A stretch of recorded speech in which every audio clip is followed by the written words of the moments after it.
Kayak, Iya, sorry sorry. Kak, Oke, ini pembahasannya tadi ya terkait dengan, vaksin. Semoga pembahasannya nanti aja ya kita bahasnya setelah 3 soal ya, karena ini dibikinnya bentukannya 3 soal 3 soal. Oke, saya minta bantuannya soal nomor, 2 boleh baca, mmm, Kak, Yunita.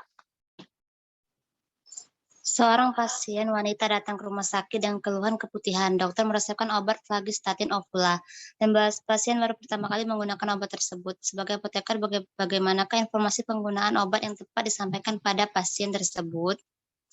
Oh iya Kak, coba kita mulai biasain baca soalnya dari pertanyaannya dulu. Dari bawah ya.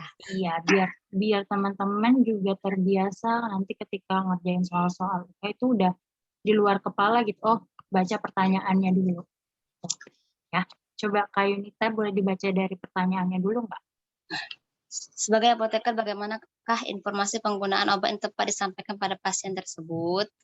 Seorang pasien wanita datang ke rumah sakit dengan keluhan keputihan. Dokter meresepkan obat Flagystatin Ovula, dan pasien baru pertama kali menggunakan obat tersebut. Jawabannya B. Yang lain sama? Sama, Kak. sama Kak.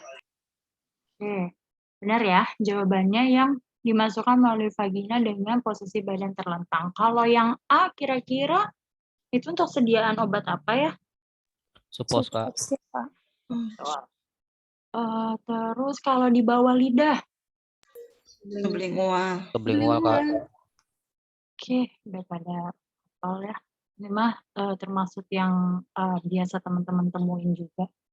Ada pertanyaan mungkin untuk soal nomor 2? Kak, aku mau nanya soal yang nomor 1, itu pernah dapat soal apa vaksin yang bisa disimpan di suhu ruang kayak gitu, Kak? Vaksin yang bisa disimpan di suhu ruang. Iya.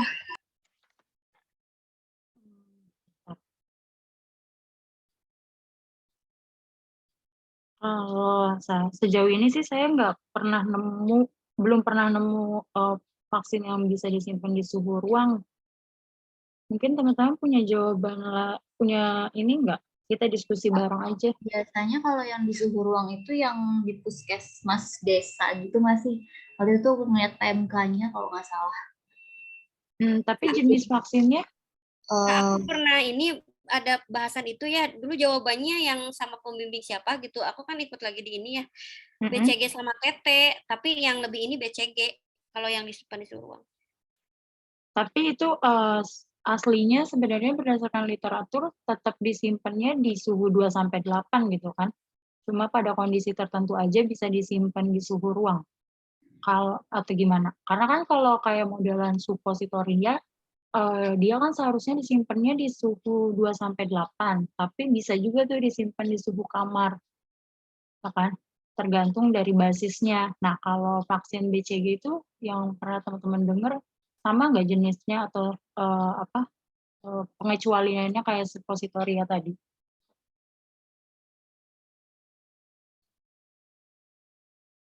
Belum tahu sih Kak, belum baca lebih lanjut. Karena apa ya? Kalau yang saya tahu tuh BCG, kenapa?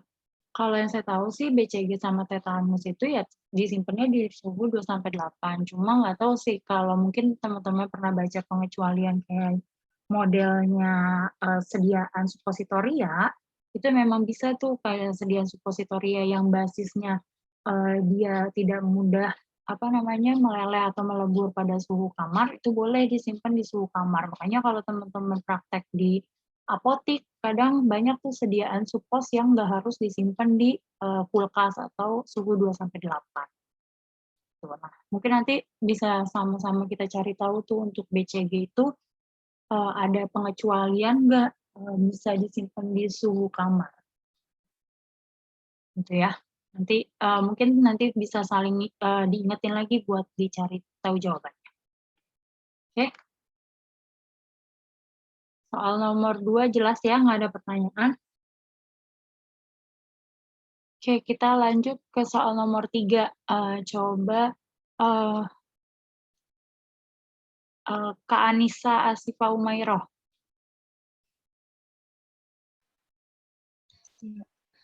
Seorang anak berusia 18 tahun Soal ditemukan. pertanyaannya dulu sih. Apakah antidotum pertolongan pertama yang diberikan pada pasien tersebut? Seorang anak berusia 18 tahun ditemukan tidak sadarkan diri di kamar sekolah dengan kondisi mulut berbusa. Pasien dilarikan ke rumah sakit ke UGD dan diberikan pertolongan segera. Hasil pemeriksaan dokter menunjukkan pasien mengalami keracunan obat batuk dextromethorphan. Antidotumnya itu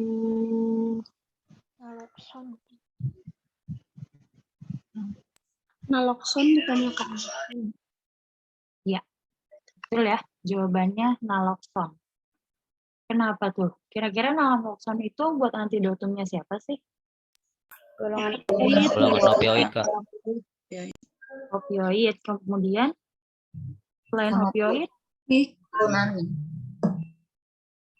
apalagi tuh selain opioid naloxon? Morbid untuk di golongan benzodiazepin ya. Jadi kalau teman-teman nanti nemu soal-soal apa yang termasuk ke dalam golongan opioid, kemudian golongan benzodiazepin, itu dia pakai antidotumnya si naloxon. Nama lainnya dari naloxon kalau di soal nggak ada.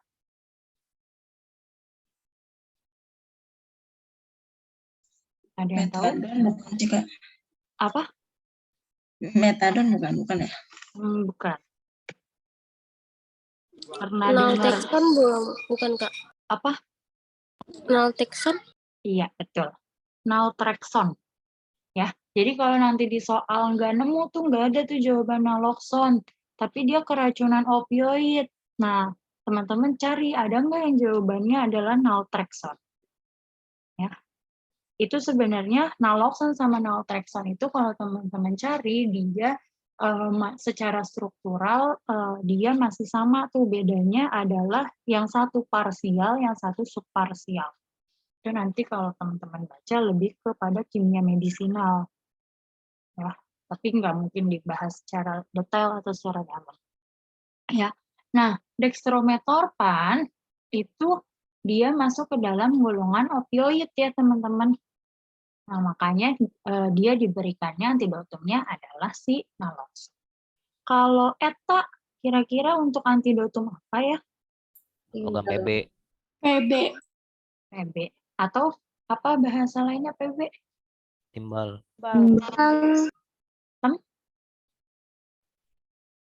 Timbal. Tembaga. Ya. Kalau deferoxamin? Iron ya Kak? Racunan? Besi. Iya. Atropin? Racunan serangga. Insektisida. Betul. Kalau asetilsistein? Racunan PCT. PCT. Selain anasetilsistein, untuk keracunan PCT dikasih apa? Metionin. Metionin, Kak. Metilanin kali. Kalau saya metilanin. Kalau biasanya paling sering juga ditanya kalau keracunan sianida, kasihnya apa aja tuh? natrium tiosulfat, Nitrat. Nitrit, nitrat. Selain itu, Cyanocobalamin. Tiosulfat. bisa juga dikasih dikobal, Cobalamin. dikobal adetat, ya. Kemudian ada hidrokobalamin. Nah, itu biasanya paling banyak tuh pertanyaan terkait dengan sianida, keracunan sianida. Kalau keracunan nitrit, metilen blue, Blue. ya. Tuh suka ketukar-tukar tuh. Kan kalau keracunan sianida teman-teman bisa pakai nitrit. Nah, kalau keracunan nitrit maka teman-teman bisa kasih dia metilen. Oke. Udah hafal kayaknya untuk antidotum. Ada pertanyaan dulu mungkin untuk soal nomor 3? Jelas? Kak, mau nanya. Tapi kalau benzodiazepin itu biasanya pakai flumazenil, Kak. Tidaknya. Iya, bisa pakai flumazamil juga bisa, pakai zolpidem juga bisa, pakai naloxone juga bisa. Oh gitu. Jadi ada 3 macam untuk golongan benzodiazepin, tergantung dari opsinya aja nanti. Gitu. Oke. Nggak ada pertanyaan lagi untuk soal nomor 3. Nih ya pembahasannya nih. Tadi untuk yang polio, teman-teman bisa lihat di sini, dia yang paling suhunya harus minus 15 sampai 25 cuma si polio, sisanya adalah 2 sampai dengan 8. Ya.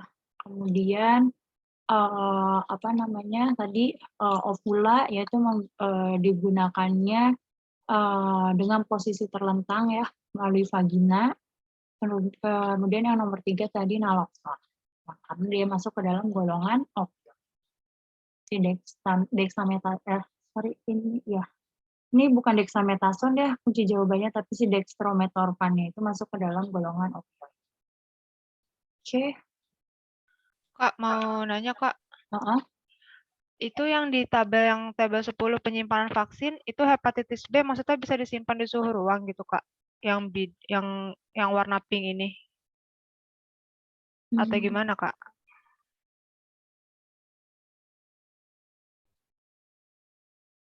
Setahu saya sih, oh iya ini kayaknya ini nih yang tadi dibilang kalau di provinsi kan dia penyimpanannya 2 bulan plus 1. Ini kalau di Bides atau UPK atau tingkatannya di paling rendah atau secara sama puskesmas. Nah itu bisa nih si hepatitis B ini disimpan di suhu ruang. Tapi khusus cuma si hepatitis B aja, yang lainnya nggak bisa. Kalau dari gambar sini ya. Ini sih kalau nggak salah ada juga di ini deh, kalau teman-teman punya buku saku apa yang drug notes farmakologi itu teman-teman bisa baca. Kayaknya di situ juga dijelasin terkait ini penyimpanan vaksin.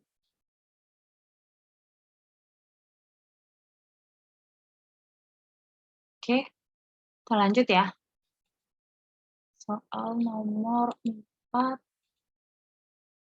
Oke, soal nomor 4. Saya minta tolong bantuan baca. Kazia ada?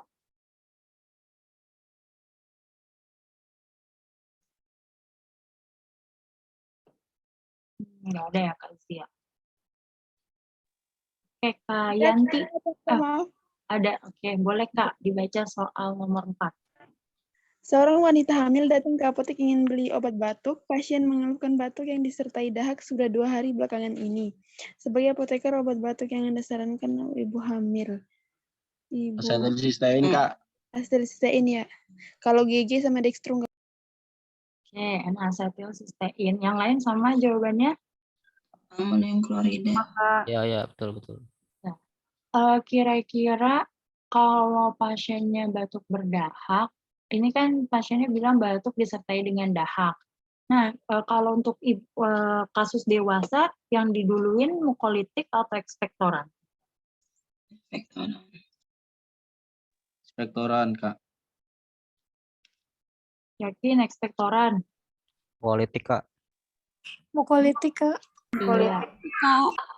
Yang benar mukolitik ya kalau untuk pasien dewasa. Kalau pasien anak-anak,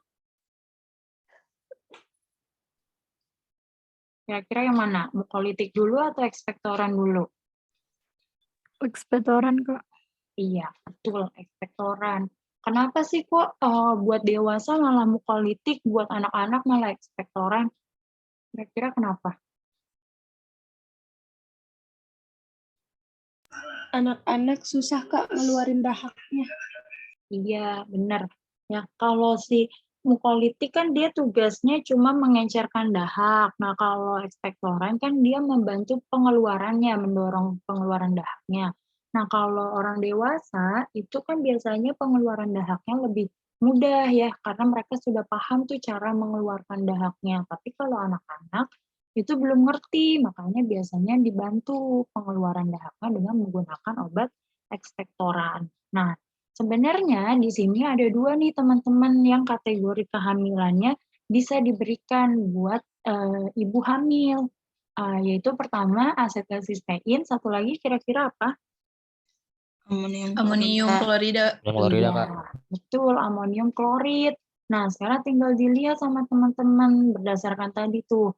Kira-kira yang ini pasiennya kan dewasa, berarti kan harus pakainya si mukolitik. Mana yang masuk ke dalam golongan mukolitik? D, Kak, asetilsistein. Betul ya, asetilsistein. Kalau amonium klorid, dia masuknya ke dalam golongan ekspektoran. Ya. Kalau dextrometorphan untuk obat apa tuh? Antitusif, Kak. Antitusif. Nostapin? Batuk kering, Kak. Sama ya, batuk kering. Nah, kalau dextrometorphan boleh nggak buat ibu hamil? Nggak boleh, Kak. Boleh, Kak. Boleh ya. Justru dari semua obat batuk kering yang paling aman buat ibu hamil cuma si dextrometorphan. Nah, jadi kita teman-teman udah bisa tuh, oh kalau misalnya ditanyanya batuk kering, jawabnya untuk ibu hamil dextrometorphan. Kalau batuk berdahak, butuhnya mukolitik, jawabannya asetilsistein. Kalau butuhnya ekspektoran, buat ibu hamil pakainya si amonium. Oke, ada pertanyaan dulu untuk soal nomor 4. Kak, mau tanya, kenapa kalau di prakteknya kan kalau ambroxol itu termasuk mukolitik kan ya, Kak ya? Iya, betul. Kenapa kalau di prakteknya biasanya kalau pasien anak-anak pasti dikasihnya ambroxol gitu? Kebanyakan sih gitu. Real di lapangannya ya? Iya, Kak. Kadang ya gitu sih, kadang kan kita kalau teman-teman belajar teori sama belajar real di lapangan nggak selalu sesuai ya. Kenapa dikasihnya si ambroxol atau sebagai si mukolitik, sebenarnya tujuannya karena kan si ekspektoran itu cuma ngebantu ngedorong pengeluarannya aja. Biasanya sih untuk kasus-kasus pasien-pasien yang masih kurang dari 2 tahun, nah biasanya memang diberikannya si ekspektoran. Tapi kalau misalnya pasiennya udah dewasa, maksudnya udah lebih dari 2 tahun tuh dia udah mulai bisa mengerti lah cara mengeluarkan darah, biasanya emang dikasihnya yang si mukolitik karena yang membantu mengencerkan. Tuh. Kadang ya memang realnya di lapangan banyak yang nggak sesuai gitu. Sama aja kayak teman-teman kalau di lapangan nemuin pasien hipertensi. Jarang banget pasien hipertensi yang dikasihnya adalah obatnya kaptopril. Pasti langsung dikasihnya amlodipin. Padahal kita tahu tuh first line-nya atau ini pertama untuk hipertensi pakainya golongan ACI, contohnya kaptopril. Kayak gitu sih biasanya kasus yang terjadi di lapangan. Tapi untuk soal UKAI, ya teman-teman harus berdasarkan teori sih. Tuh, nggak bisa menyangkut pautkan yang di lapangan. Makanya biasanya PR banget buat teman-teman yang udah kerja atau udah biasa kerja. Ya, itu yang harus teman-teman rubah tuh mindset-nya kalau mau UKAI. Jangan terbawa atau terpaku sama apa yang ada di lapangan. Tuh, mulai biasain ingat-ingat first line terapinya sesuai sama literatur yang ada. Itu sih, Kak.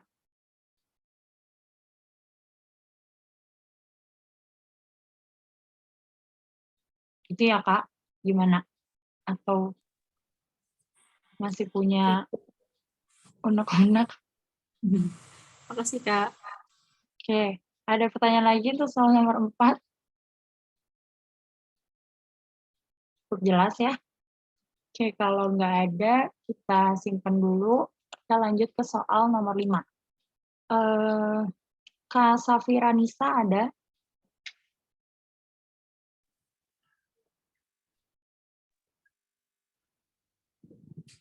Boleh baca, Kak? Suaranya nggak kedengeran, Kak? Oh iya, oke.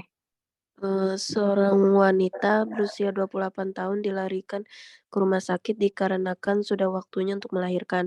Pasien memiliki riwayat HIV sudah 5 tahun yang lalu. Dokter berkonsultasi kepada apoteker terkait pencegahan agar yang bayi dilahirkan tidak terinfeksi. Obat apakah yang dimaksud? Kira-kira apa tuh, Kak? Obat yang Eh, diberikan. Zidofudin bukan, Kak? Yang lain sama? Kak, Zidofudin. Sama Kak, Zidofudin. Iya, betul ya. Jawabannya si Zidofudin. Singkatannya apa tuh Zidofudin? AZT. AZT. Oke. Terus efek sampingnya Zidofudin? Anemia. Anemia. Kalau cotrimoxazole dia obat apa tuh? Infeksi oportunistik. Iya benar ya, infeksi oportunistik buat HIV. Kemudian kalau lamivudin, singkatannya apa tuh? 3TC. 3TC. Dia punya efek samping apa? Pankreatitis bukan, Kak? Oke, selain pankreatitis.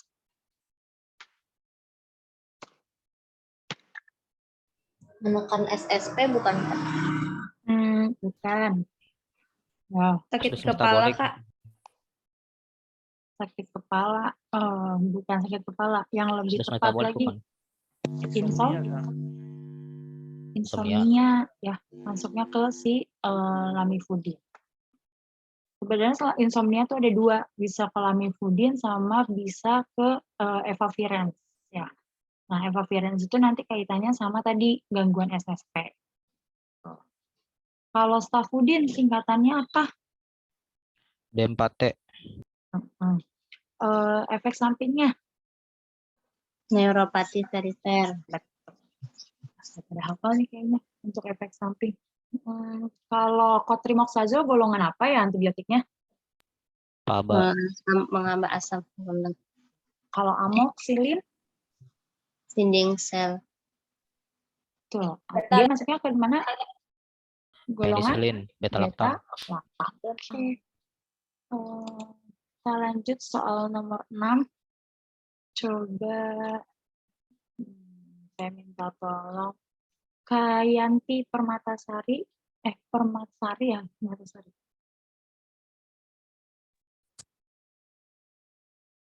Ada Kayanti? Oke, Kayanti kayaknya lagi enggak. Kavia ada? Ada, Kak.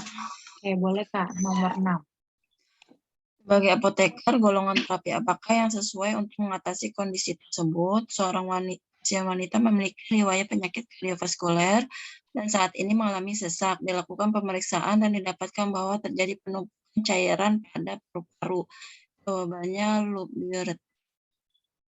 Jawabannya apa? B. Loop diuretik. Yang lain sama?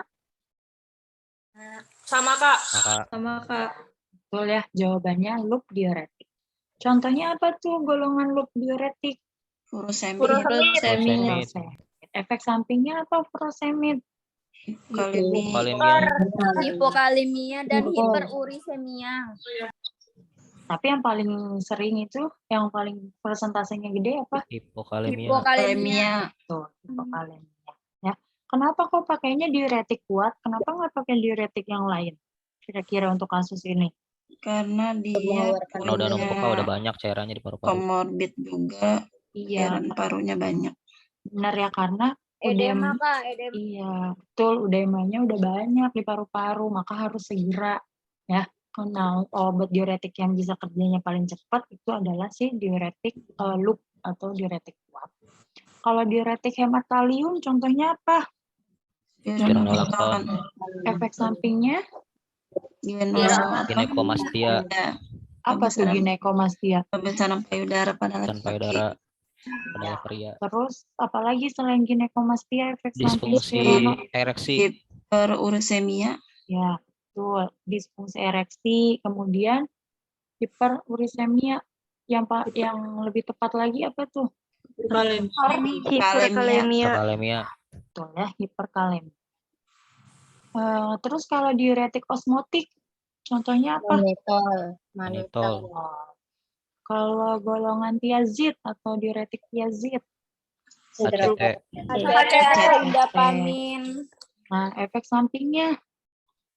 ACT efek sampingnya.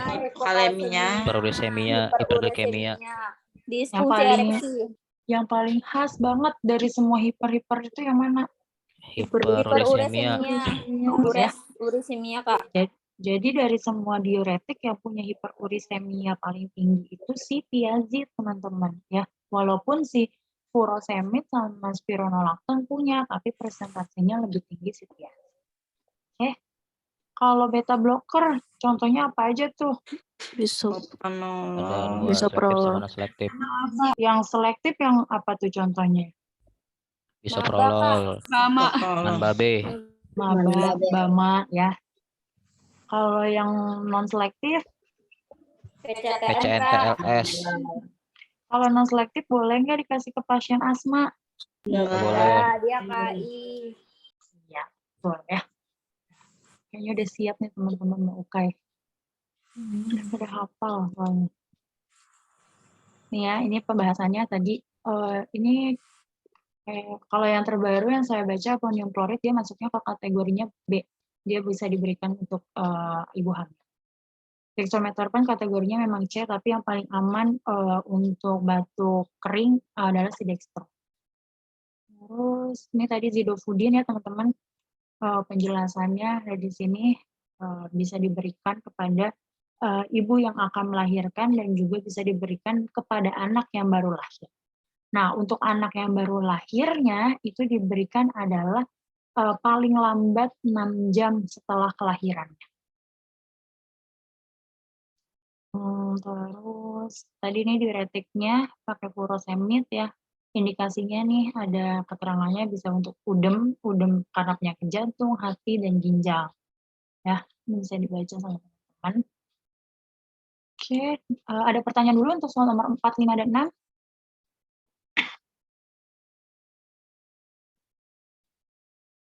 Cukup jelas ya teman-teman? Oke, kalau nggak ada pertanyaan, kita lanjut ke soal nomor 7. Boleh baca Kak Alma Safita?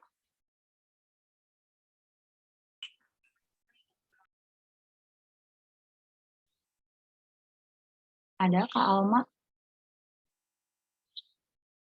Oke, Kak Alma. Iya, Kak. Oke, boleh Kak dibaca soal nomor 7. Seorang pasien datang ke apotek mengeluhkan sulit Pertanyaannya buang dulu, air Kak. besar. Oke. Obat apakah yang menyebabkan pasien mengalami konstipasi? Nah, seorang pasien datang ke apotek mengeluhkan sulit buang air besar sudah 3 hari yang lalu. Sebelumnya pasien menggunakan obat yang diberikan dokter.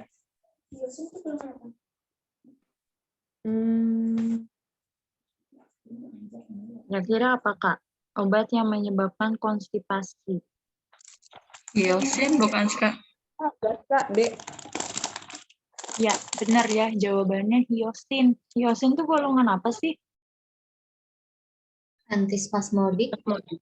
Antiplasmodik. Atau yang sering kita dengar golongannya? Yang perut. Apa sih namanya? Golongan obatnya?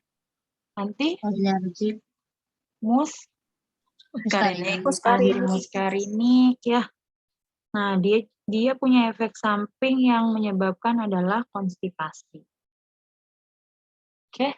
Kalau PCT kira-kira efek sampingnya apa? Gangguan fungsi hati. Hati, Kak. Kalau amoksisilin? Alergi apa sih? Anafilaksis Kak, alergi. Shock anafilaksis, Kak.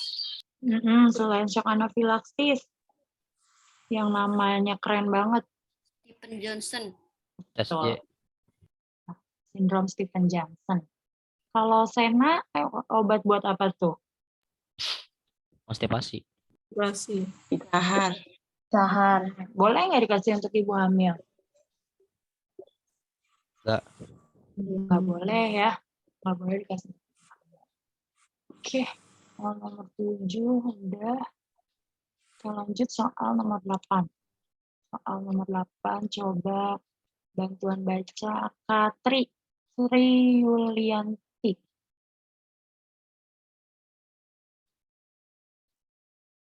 Ada Katri? Ada, Kak. Nomor 8, Kak. Oh ya. Obat apakah yang dimaksudkan? Seorang pasien akan melakukan prosedur konoskopi. Dokter meminta sebelum tindakan pasien. Suaranya pelan banget, Kak. Oh. Obat yang dimaksudkan, seorang pasien akan melakukan prosedur konoskopi. Dokter meminta sebelum tindakan pasien diberikan obat pencahar. Jawabannya yang C, Kak. Jawabannya C, garam Garam Inggris. Inggris. Yang lain sama? Sama, Kak. Nama lainnya dari garam Inggris apa?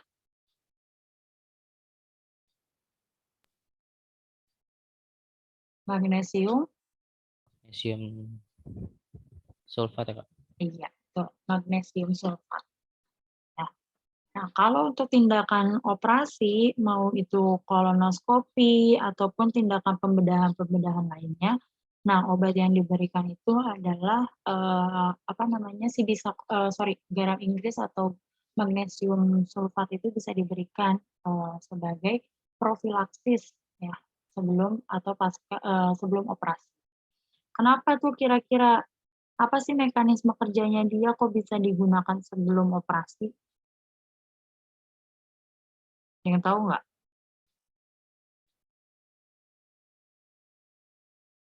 Dia bisa membersihkan usus dengan cepat, teman-teman. Makanya bisa diberikan sebelum operasi. Tujuannya adalah untuk pengosongan lambungnya, untuk pengosongan pengganti dari puasa pasien. Kenapa sih kalau pasien mau operasi itu harus disuruh puasa dulu kira-kira? Tahu nggak? Agar glukosa dalam darahnya tidak terlalu tinggi, Kak. Emang apa yang menyebabkan glukosa darahnya tinggi kira-kira ketika operasi? Obat apa? Anestesi ya, Kak? Betul ya. Obat-obat anestesi itu dia punya kemampuan meningkatkan glukosa darah 2 sampai dengan 3 kali lipat dari normalnya. Makanya kenapa pasien yang mau operasi dianjurkan untuk berpuasa. Ya. Nah, kalau nanti teman-teman bisa baca tuh anestesi ada 2 jenis ya, anestesi yang inhalasi dan anestesi yang injeksi atau yang secara suntik. Nah, apa aja tuh macam-macam. Oke. Soal nomor 8 cukup jelas ya dia ngebahasnya tentang obat Kak, yang mau bisa nanya. Kemarin Saya dikasih tahu dosen saya nanti jawabannya ke PEG, terus saya juga jawabnya PEG katanya gitu. Terus habis itu saya juga search di jurnal-jurnal juga rata-rata pakai PEG, Kak. Jadi saya bingung deh, garam Inggris atau PEG ya? Literaturnya jurnal ngomonginnya tentang operasi apa dulu nih? Semua jenis operasi atau Tentang kolonoskopi juga, Kak. PEG. Soalnya yang saya tahu dari Pionas juga pakainya garam Inggris. Terus dari drug notes farmakologi juga pakainya garam Inggris. Sama yang coba kita cek. Teman-teman punya Medscape nggak? Coba sambil dibuka deh Medscape-nya. Kalau di Medscape kira-kira ada nggak tuh si PEG ataupun garam Inggris digunakan sebagai kolonoskopi? Atau di drug.com?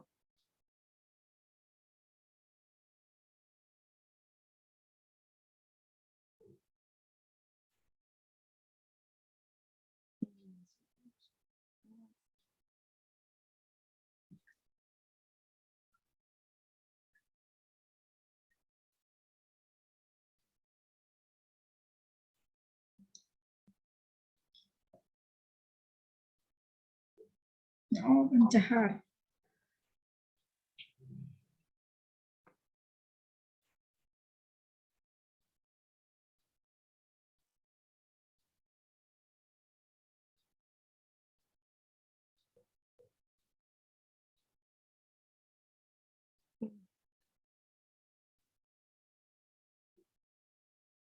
ada juga di minus.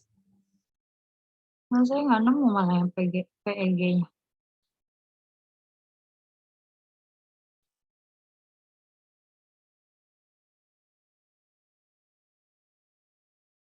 Nanti coba dijadiin PR bersama aja ya, teman-teman. Soalnya selama ini sih saya tahunya garam Inggris atau magnesium sulfat yang digunakan sebagai apa namanya pencegahan sebelum operasi, pra-operasi, terutama untuk kolonoskopi. Ntar kita cari tahu lagi ya terkait dengan PEG. Oke, ambil itu kita bahas soal nomor 9 aja dulu ya. Oke, nomor 9 coba Kak Nimade Dwi Cahyani ada? Ada, Kak. Oke, boleh dibaca, Kak.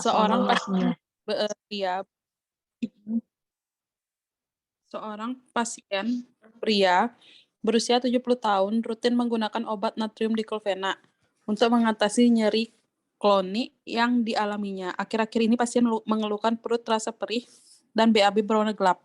Apakah terapi yang tepat diberikan untuk pasien? Kira-kira apa, Kak?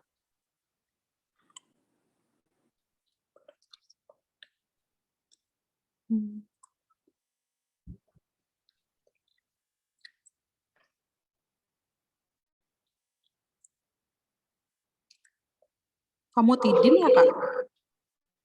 Famotidin. Yang lain punya jawaban yang sama atau beda? B, Kak, omeprazol. Apa?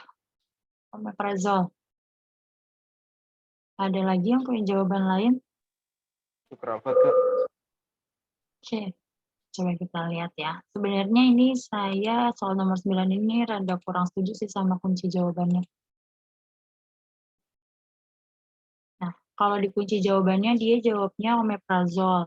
Cuma kalau menurut saya untuk soal nomor 9 ini, dia kan ditandai dengan BAB berwarna gelap nih di sini. Nah, itu kalau menurut saya udah merupakan ciri kalau pasiennya ada luka di daerah lambungnya. Maka obat apa yang kita berikan? Nah, menurut saya sih yang paling tepat ada pemberian Sukralfat. Karena si omeprazol itu kan omeprazol, ranitidin, famotidin itu tugasnya cuma mengurangi ya kan, mengurangi sekresi dari HCl-nya. Sedangkan pasiennya udah ada luka, maka kita perlu tutupi tuh si lukanya. Menggunakan obatnya adalah si Sukralfat. Kalau menurut pandangan saya ya, saya lebih prefer jawabnya adalah si Sukralfat ketimbang si omeprazol. Cuma kalau dari kunci jawaban di sini, dia malah ngebahasnya peptide ulcernya disebabkan karena penggunaan NSAID. Sebaiknya stop dulu penggunaan NSAID. Jika penggunaan NSAID-nya tidak bisa dihentikan, maka dapat digunakan PPI dalam terapi pengobatan 6 sampai dengan 8 minggu. Sedangkan di sini di soalnya fantasi nyeri kronik yang dialaminya. Akhir-akhir ini pasien mengeluhkan perut terasa perih dan BAB berwarna gelap. Jadi kalau menurut saya sih prefernya lebih ke Sukralfat.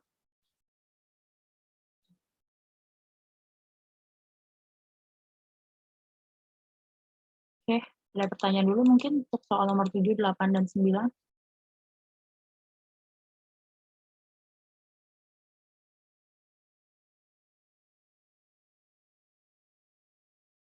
Cukup jelas atau ada pertanyaan? Nggak ada ya?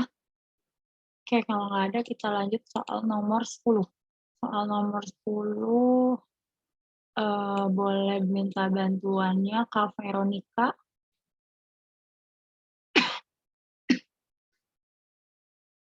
Ada Kak Veronica?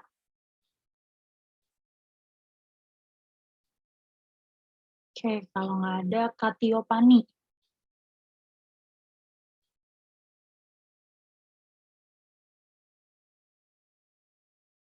Ada Kak Tiopani?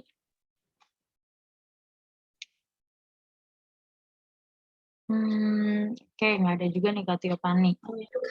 Mau tanya boleh Kak yang pertanyaan yang sebelumnya Kak? Boleh. Itu kan tadi jawabannya omeprazol ya Kak? Iya. Itu karena saya pernah baca Kak, jadi kalau misalnya yang itu kan pasiennya udah ada Melena ya Kak, itu saya pernah baca, kebetulan pernah dapat kasus juga, itu untuk first line itu juga ada PPI Kak, golongan PPI. Kalau yang hematomesis kayak gitu Kak. Buat yang apa? Maaf. Hematomesis Kak. Oh.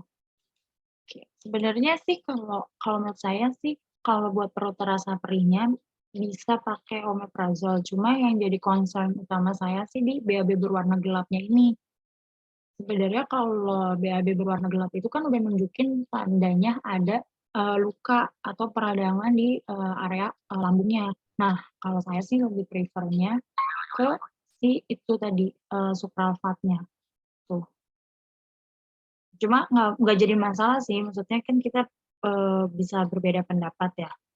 Cuma ya itu kalau saya lebih prefer ke si supralfat buat terapi ininya dulu nih si BAB berwarna gelapnya atau menyembuhkan lukanya dulu. Baru tapi tetap dibarengi dengan pemberian obat-obat apa lambungnya, bisa menggunakan omeprazole ataupun bisa menggunakan ranitidine. Oke Kak, makasih. Iya. Oke, kita lanjut soal nomor 10 ya. Kak Veronica nggak ada ya tadi. Kak Tiopani nggak ada juga. Kak Sri Sumartini. Iya Kak. Boleh Kak, nomor 10. Berikut adalah obat dengan mekanisme tersebut kecuali seorang pasien datang ke dokter mengeluh sering mengalami paranoid, sering mendengar bisikan tertentu, dan sering meluapkan emosional dengan berlebihan. Dokter mendiagnosa pasien menderita schizofren dan memberikan terapi obat antipsikotik dengan mekanisme menghambat reseptor dopamin D2. Berarti yang kecuali itu apa nih? Olanzapine. Yang lain sama jawabannya? D Kak. D Kak. Olanzapine. Penazin Kak. Penazin Kak. Kecuali loh. Olanzapine Kak, kecuali. PK olanzapine. Iya betul ya. Olanzapine teman-teman jawabannya. Karena ada kata-kata kecuali. Generasi kedua ya Kak yang ditanyakan ya? Iya, ya. Yang ditanyakan dia yang menghambat dopamin D2, tapi dibilang tuh di ujung soalnya kecuali. Ya. Nah, kalau teman-teman bingung, tinggal lihat aja opsi dari jawabannya kira-kira yang beda golongan yang mana. Nah, yang beda golongan cuma si C doang. Kalau haloperidol, flufenazin, penazin, sama chlorpromazin dia satu golongan. Golongan apa tuh? APG berapa? APG 1 Kak. APG 1 tipikal. Atau disebutnya apa? Tipikal apa atipikal? Tipikal ya. Tipikal dia yang menghambatnya dopamin D2. Kalau yang atipikal kerjanya gimana tuh? Menghambat serotonin Menghambat serotonin dan D2. Iya, ya. Dia menghambatnya dua, serotonin dan dopamin D2. Nah, jadi nggak spesifik kerjanya. Terus kalau golongan yang tipikal dia punya efek samping apa yang paling khas teman-teman? Ekstrapiramidal. Terus kan kalau APG2 itu urutan minumnya harus kecuali clozapine dulu ya. Nah, kenapa sih clozapine itu dipilihnya terakhir? Punya efek samping apa? Gangguan metabolik. Metabolismenya besar. Ya, gangguan metabolisme. Oke. Kita lanjut soal nomor 11. Coba minta bantuannya yang belum baca berarti Kak Ainia. Iya, Kak. Boleh, Kak. Nomor 11. Seorang wanita datang ke apotek untuk menanyakan kepada apoteker. Pasien mengaku waktu dekat ini akan berpergian ke daerah endemik malaria karena tugas pekerjaannya. Pasien menanyakan obat apakah yang dapat dikonsumsi sebagai terapi pencegahan malaria. Jawabannya A, doxycycline. Benar ya, jawabannya doxycycline. Gimana tuh Kak cara minum obat doxycycline sebagai profilaksis? 1-2 hari sebelum berangkat, kemudian waktu sana, terus 4 minggu setelah pulang dari tempat endemi. Betul, ya. Berapa dosis doxycycline-nya?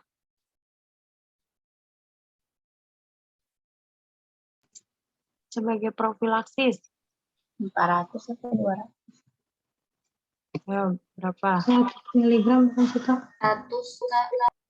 Iya, betul ya. 100 mg yang dipakai sebagai profilaksis. Oke, kalau dietil karbamazepin obat apa tuh? Filariasis. Kemudian Primaquine boleh dikasih nggak buat ibu hamil?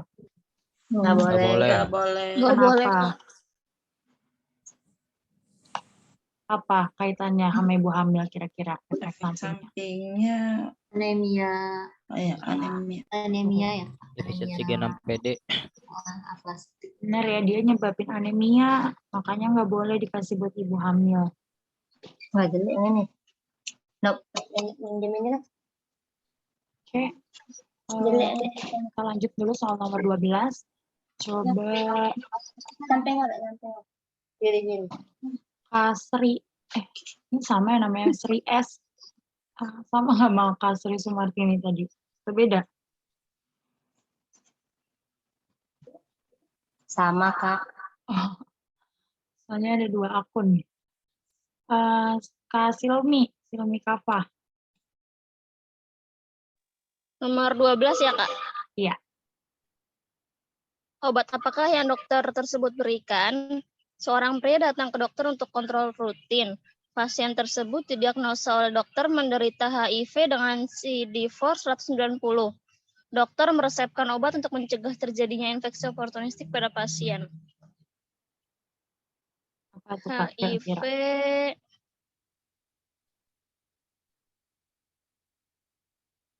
Cipro bukan, Kak? Yang lain? Otrimoxazol, Kak, C. Otri ya. Otri itu khusus dia antibiotik yang bisa dipakai untuk penyakit HIV, untuk mencegah terapi oportunistik. Berapa dosisnya yang bisa diberikan?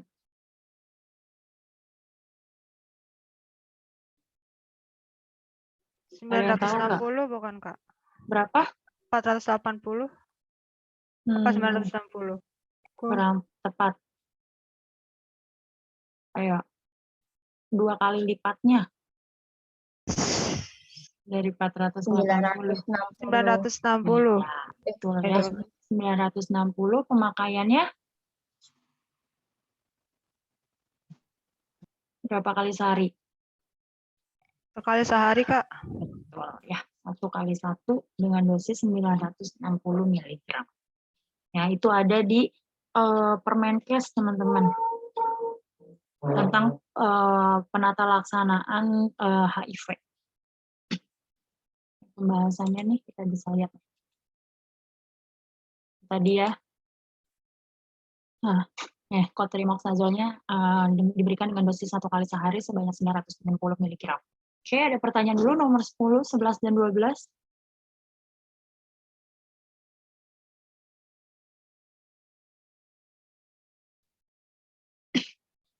Jelas ya? Oke, kalau jelas kita lanjut soal nomor 13. Kak Amalia Nur Khalifah. Ya, Kak.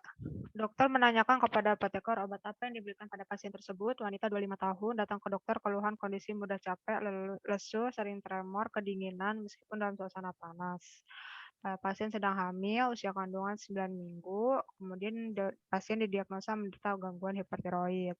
Jawabannya itu PTU, Kak, karena trimester pertama. Oke. Benar ya, jawabannya PTU. Kalau untuk trimester ke 2 dan 3? Terus kalau hipertiroid itu biasanya ditandainya dengan apa sih gejalanya? Tremor dan kawan-kawan nanti biasanya Berat dikasih badannya. bisoprolol. Gejala awal pasien BB turun. hipertiroid. BB turun. Selain BB turun yang paling khas Lesu. matanya gimana tuh? Matanya Keluar, Kak. Matanya saya bukan matanya. Matanya Matanya Rupanya keluar ya, atau mengalami yang namanya pembesaran pada pupil. Ya. Kemudian dia kira-kira pada malam hari gimana tuh kalau hipertiroid? Gejalanya yang paling khas. Berkeringat. Iya, betul ya, berkeringat pada malam hari. Kalau hipertiroid sebaliknya ya, teman-teman. Tuh, gejala yang paling sering dijadikan vignette soal UK itu biasanya. Terus kalau PTU kenapa sih kok nggak boleh dikasih buat trimester pertama? Dia nyebabin apa emang? Kak, PTU atau metimazol? Sorry, PTU kan dikasihnya buat trimester pertama. Maksudnya dia kenapa tuh nggak boleh dikasih di trimester kedua dan ketiga? Nyebabin apa? Karena hepatotoksik, Kak. Menyebabkan? Hepatotoksik. Pada fase organo. Bayinya terlahir? Malproduksi pada janin. Prematur. Bayinya terlahir itu teman-teman. Jadi dia bayinya terlahir memiliki penyakit hipertiroid kalau buat penggunaan PTU di trimester kedua dan ketiga. Kalau metimazol kalau di trimester pertama dia nyebabin apa? Menghambat pertumbuhan organ. Pembentukan organ. Iya, atau organogenesis. Ya, makanya dibalik tuh. Bukan balik, jadi penggunaannya sebaliknya. Metimazol kan menyebabkan penghambatan organogenesis yang terjadi di trimester pertama, makanya dikasihnya di trimester kedua dan ketiga. Begitu pula PTU tuh. PTU kan tadi bikin menyebabkan pasiennya nanti lahirnya anaknya hipertiroid, makanya dikasihnya di trimester yang pertama.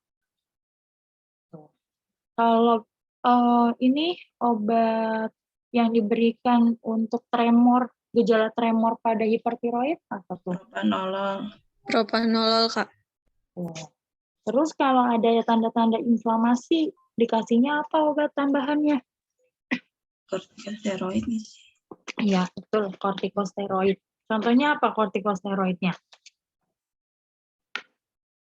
Dexamethasone. Ya, bisa ya dikasih dexamethasone. Kemudian bisa dikasih juga metoprenisolon ya.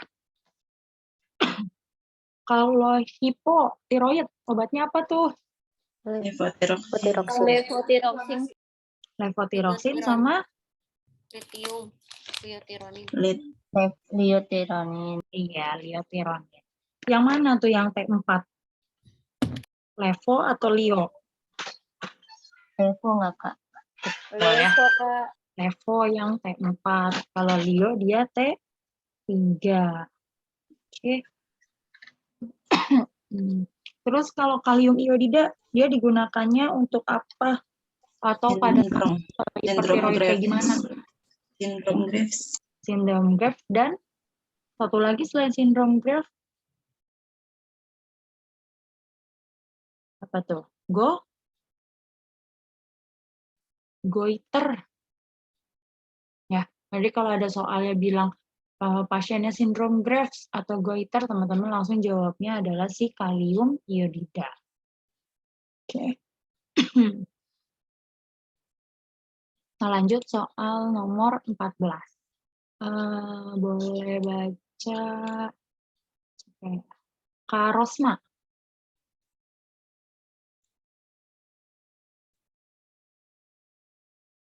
Ada Kak Rosma? Oke, Kak Rosma lagi belakang mungkin. Kak Rodia. Baik. Sebagai apoteker, obat analgetik inflamasi apakah yang disarankan dalam kondisi pasien tersebut? Seorang wanita datang ke apotek mengeluhkan nyeri di persendian. Pasien sejak 2 tahun yang lalu mengalami kecelakaan lalu lintas. Setelah dilakukan penggalian informasi oleh apoteker, pasien tersebut memiliki riwayat ulcer gastritis. Jawabannya Selexosika B. Benar ya, jawabannya sih Celecoxib. Celecoxib golongan NSAID apa? Selektif. Ya, kalau Kalau yang selektif nggak aman buat pasien apa kira-kira? Jantung. Pasien jantung ya atau kardiovaskular. Sedangkan kalau yang NSAID non selektif Gangguan GI. gangguan GI atau gangguan lambung ya. Kayak penyakit lambung itu nggak aman dikasih yang NSAID yang non selektif. Terus kalau yang paling aman NSAID-nya untuk ibu hamil. Ibuprofen. Paracetamol masuk NSAID enggak? Enggak, Kak. Enggak, Ya. Kak. Kalau paracetamol obat golongan apa? Analgetik. Antipiretik. Betul, analgetik, antipiretik. Jangan sampai salah nih. Biasanya kita sebutnya paracetamol masuknya ke NSAID. Padahal enggak. Oke. Nomor 15. Coba Kak Andini. Andini Rifaisa.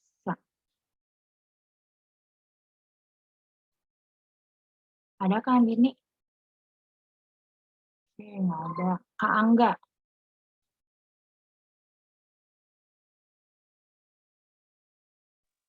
Ya, Kak. Oke, boleh Kak. Nomor Berapa dosis 15. amoxicillin yang seharusnya diberikan dan lama terapi pengobatan dalam pylori. Seorang pasien pria usia 26 tahun diagnosanya dokter terkena lupus peptik yang disebabkan karena adanya H. pylori. Pasien diberikan oleh dokter omeprazol 2x1, amoxicillin 2x500. Tarif 2x500. Apoteker berdiskusi dengan dokter terkait lama penggunaan terapi pasien serta dosis amoxicillin yang diberikan.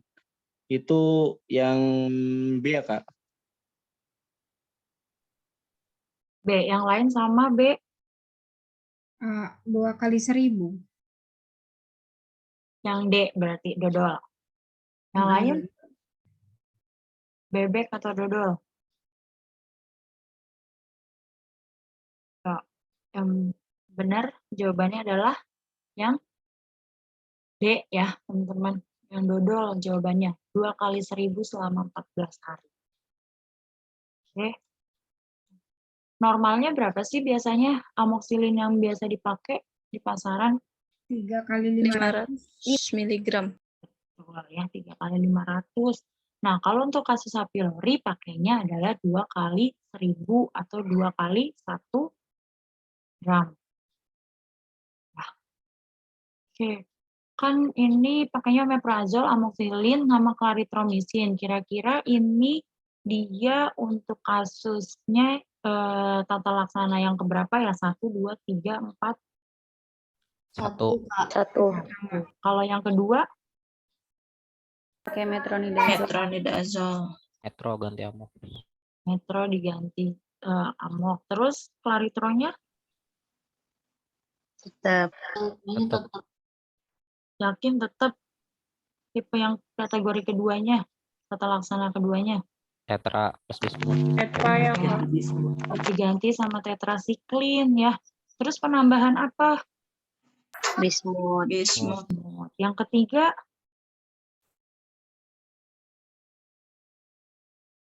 Tata laksana yang ketiganya? Amok sama levofloxacin. metro lagi. Ya. Yang ketiga pakainya PPI, amok, metro, satu lagi tetra ya. Sama kayak yang kedua, tinggal dihilangin si bismutnya, diganti sama si amoknya. Oke, yang terakhir yang keempat yang persisten. PPI, amok, levo, amok sama betul ya. Yang terakhir cuma PPI, amok, dan levo. Jadi levo tuh paling terakhir dikasih. Oke. Kakak, kalau metro dosisnya berapa sih, Kak? Dosisnya sama kayak biasa, cuma 2x500. Oke, Kak. Yang beda tuh cuma si amoxicillinnya aja. Yang lainnya dosis normalnya. Dosis yang biasa diberikan.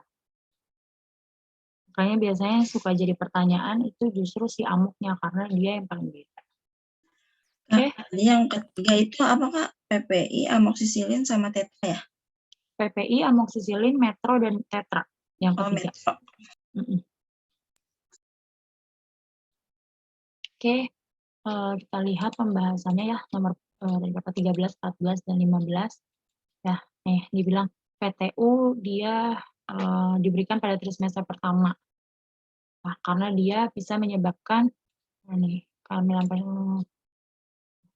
karena sifat PTU yang kurang larut dalam lemak dan albumin lebih besar menyebabkan obat akan transfer ke plasenta lebih kecil dibandingkan metrimazol.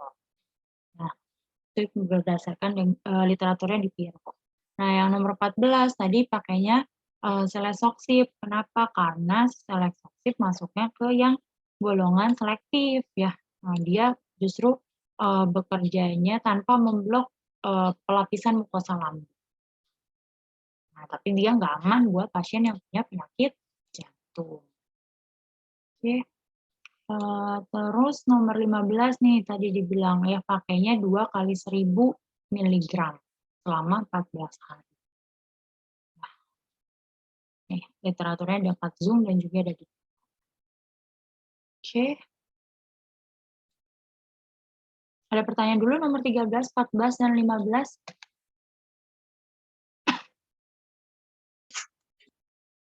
Jelas ya? Oke, kalau jelas kita lanjut soal nomor 16. Soal nomor 16 boleh dibaca sama Kariska Anissa. Obat apakah yang menimbulkan efek samping tersebut? Laki-laki berusia 45 tahun diberikan obat oleh dokter untuk menangani MA kronik yang dideritanya. Namun setelah beberapa minggu menggunakan obat tersebut, pasien mengeluhkan tidak dapat melakukan ereksi. Obat simetidin, Kak. Benar ya, jawabannya simetidin. Kenapa nggak ranitidin, Kak? Kenapa simetidin? Karena efek samping dari simetidin impotensi, nggak sih, Kak?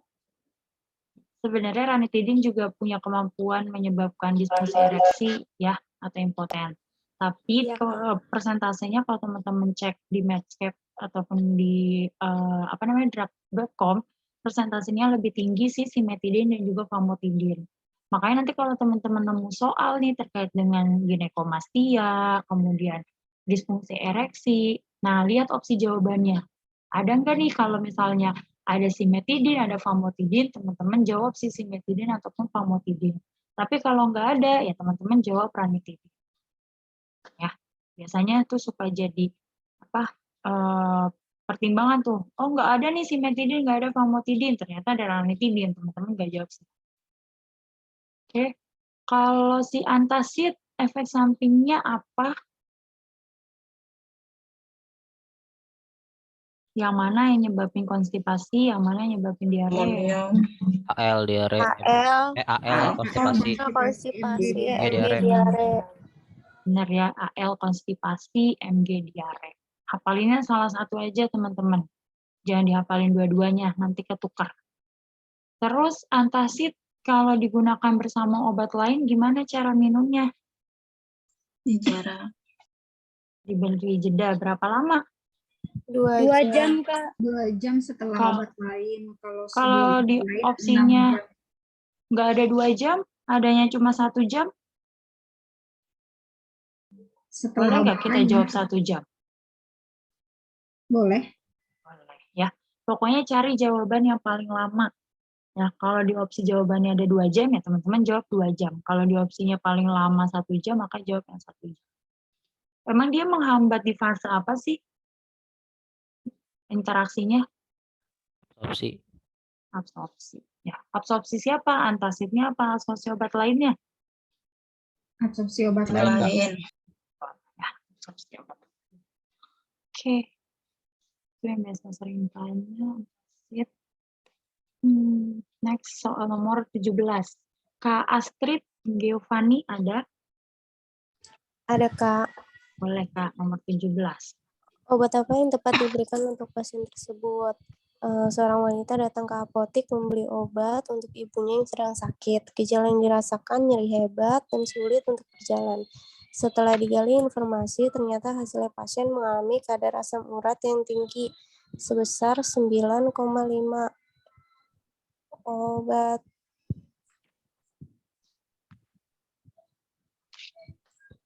Kakak, kira-kira jawabannya.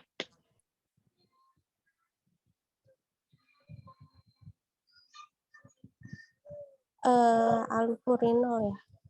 Allopurinol. Yang lain sama? Kolsikin, Kak. Kolkisin. Kolkisin, deh. Allopurinol. Yang benar siapa? Allopurinol atau kolkisin? Kolkisin. Benar ya. Yang benar kolkisin. Karena disertai nyeri, Kak. Jadi Betul. Ya. Kalau disertai nyeri pasiennya artinya apa tuh? Akut atau kronik? Akut, Kak, akut. Nama lain dari akut? Yo, bisa kita sebut apa tuh nama lain dari akut? Gout ya. Kalau di soalnya bilang gout, ya nggak ada kata-kata nyerinya, tapi soalnya bilang pasiennya gout.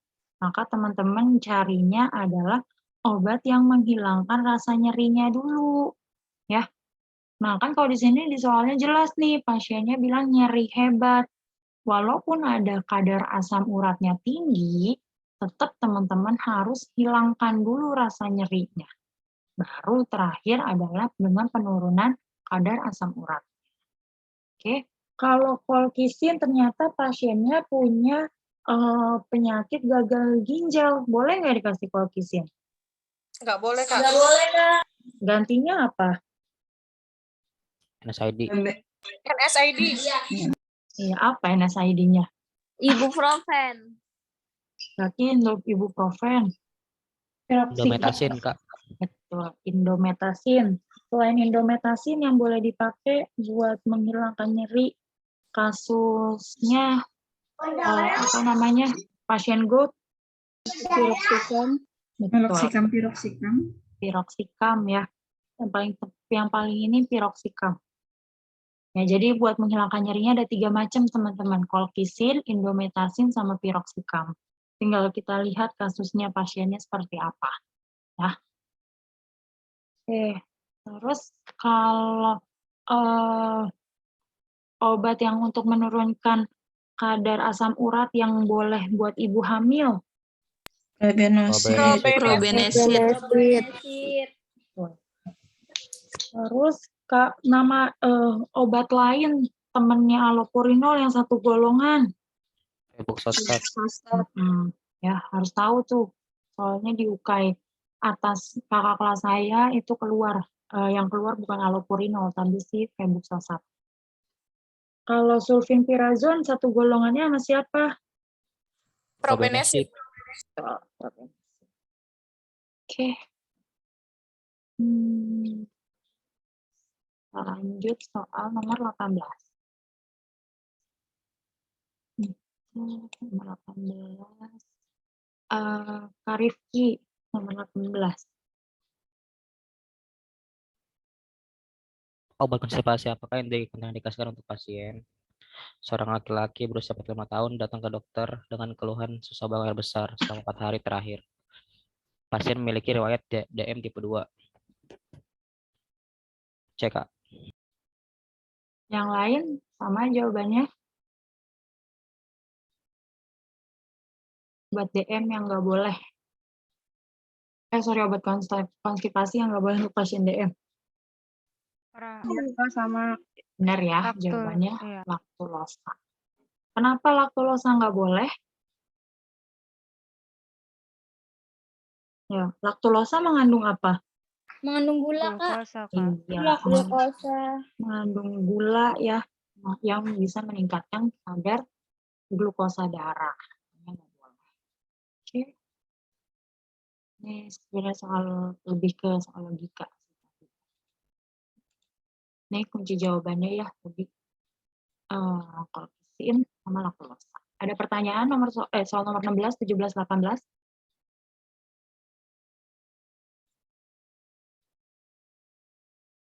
Belum ada? Oke, kita lanjut soal selanjutnya. Kak Atika boleh baca nomor 19.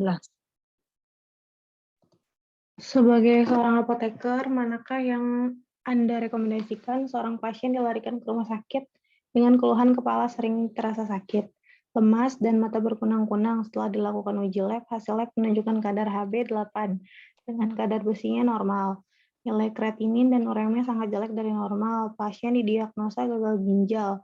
Dokter menduga anemia akibat karena gangguan ginjal, dikasihnya AEPO. Yang lain sama Kak. benar ya, dikasihnya EPO.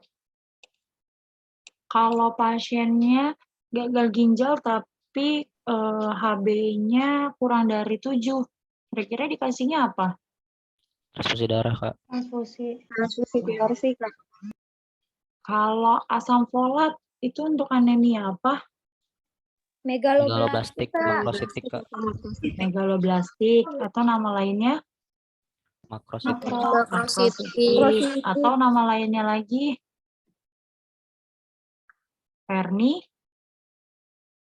pernisiosa ya.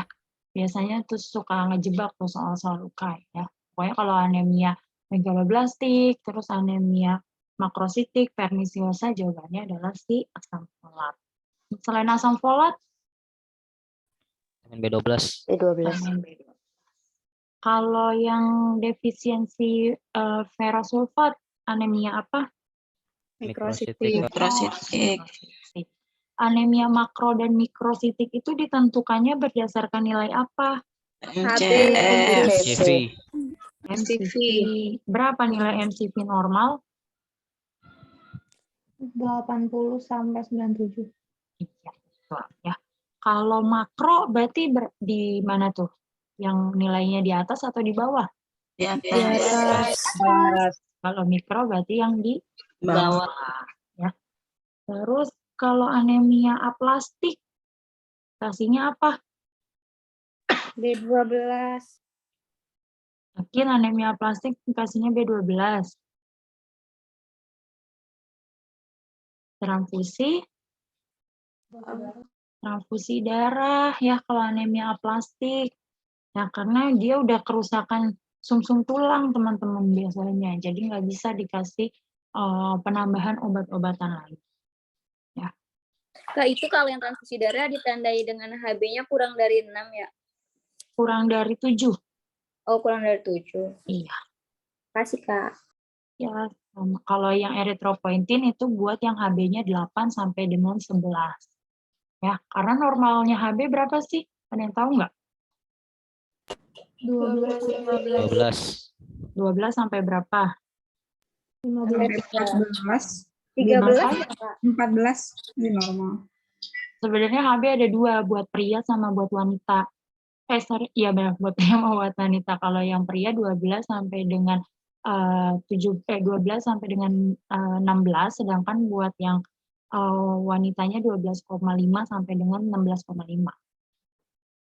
Cuma kalau itu biasanya soal-soal kita mengeneral, jadi pakainya yang 12 sampai dengan 16. Nggak memandang pria atau wanita. Nah, cyanocobalamin nama lain dari apa? B12.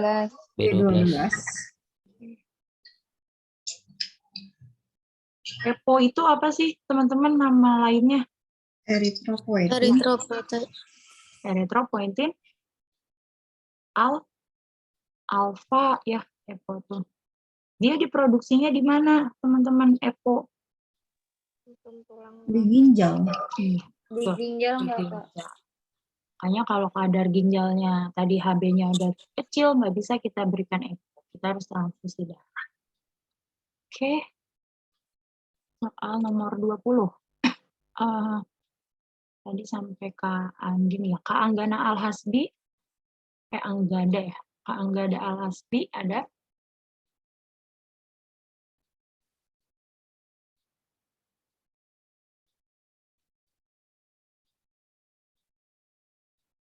Nggak kedengeran Kak suaranya.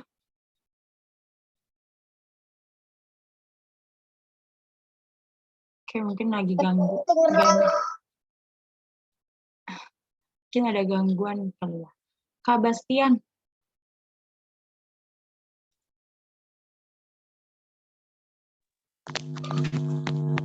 Nilai INF pasien adalah 9. Bagaimana untuk menangani kondisi pasien tersebut? Pasien perawatan medis akibat penyakit jantung yang dideritanya saat ini pasien mendapatkan terapi warfarin. Namun seorang perawat menemukan adanya efek samping yang tidak diinginkan, yaitu adanya pendarahan pada feses pasien. Dan sering mengalami kebiasaan obatnya vitamin K ya. Vitamin K. Betul ya, jawabannya vitamin K. Antidotum dari si warfarin. Kalau antidotumnya heparin. Protamin. Ya, protamin sulfat ya. Kalau heparin kadar apa yang perlu teman-teman pantau? APTT. APTT. Apa tuh APTT? Antiprotombin time. Antiprotombin time. Ya, atau bahasa lainnya waktu pembekuan darah. Iya, betul. Waktu pembekuan darah. Karena teman-teman tahu APTT tapi nggak tahu lagi nama lainnya atau artinya apa. Oke. Kalau INR? Jadi kalau heparin itu APTT atau PTT sih, Kak? Apa? Kalau heparin itu APTT atau PTT aja? APTT. Oh, A ya yang A. Iya. Kalau INR panjangannya apa? Atau artinya untuk apa?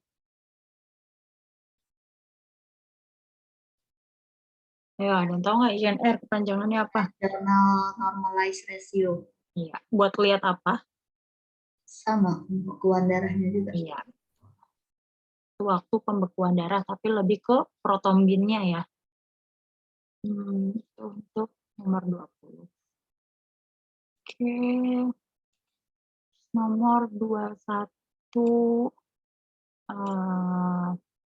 Kak Reni Emi.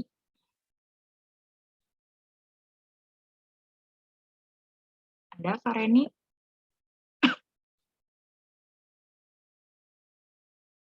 Oke, nggak ada kayaknya. Rana Siba.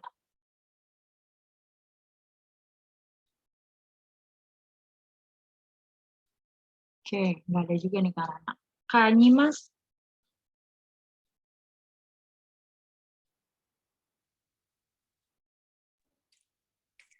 Rekomendasi apakah yang diberikan apoteker? Seorang pasien didiagnosa oleh dokter menderita kolitis ulceratif. Dokter berkonsultasi kepada apoteker terkait antibiotik yang cocok untuk kolitis ulceratif. Rekomendasi apa yang diberikan apoteker? Apa Kak jawabannya? Spesifik nih kalau udah nanya kolitis ulceratif. Oke, sulfasalazim. Betul ya, jawabannya adalah sulfasalazim. Dia udah spesifik untuk kolitis ulceratif. Kalau teman-teman minum obat sulfa, apa yang harus banyak dikonsumsi? Air putih, Kak. Kenapa? Apa kaitannya? Mencegah kristalisasi. Betul ya, kristal ginjal. Mencegah kristal.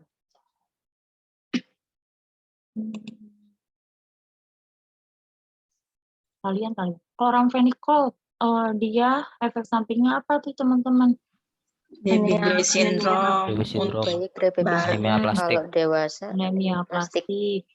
Terus apa lagi? Dah. Yang nggak boleh buat ibu hamil, efek sampingnya mana? Chloramphenicol Kak, Gray baby syndrome. Apa sih Gray baby syndrome? Anaknya autis nanti lahirnya. Ya, betul ya. Anaknya autis.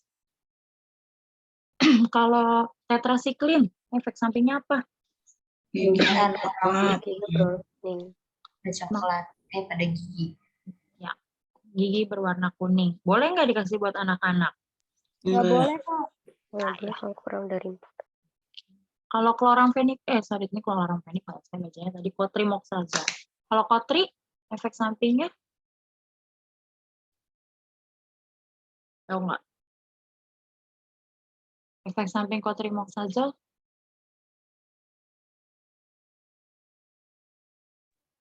Jansen. Stephen Johnson. Selain Stephen Johnson, anemia. Megaloblastik. Betul, anemia megaloblastik. Potri, perbandingannya berapa banding berapa? 5:1. 1, Kak. 5-nya sulfa, 1-nya tri. Ya, benar ya. 5-nya sulfa, 1. Yang ketukar. Terus.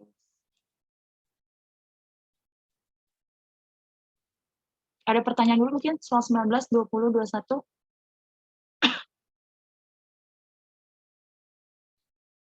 Jelas ya? Oke, kalau jelas kita lanjut soal nomor 22. Kak Chelsea Aulia.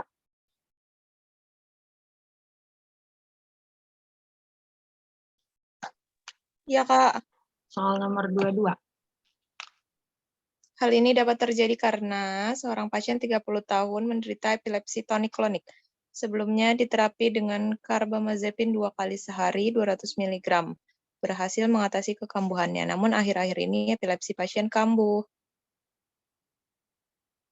Kira-kira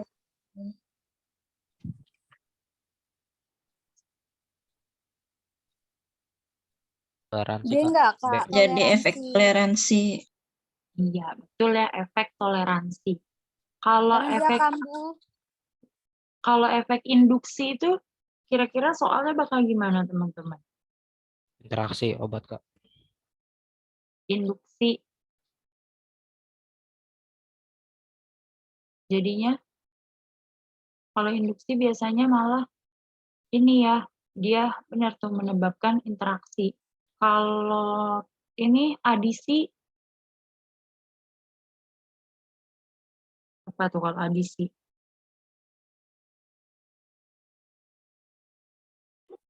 Ada yang tahu nggak efek adisi?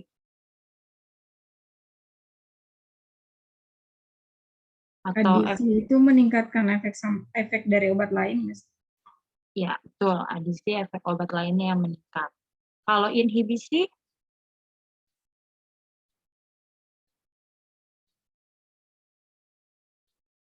terjadi efek inhibisi.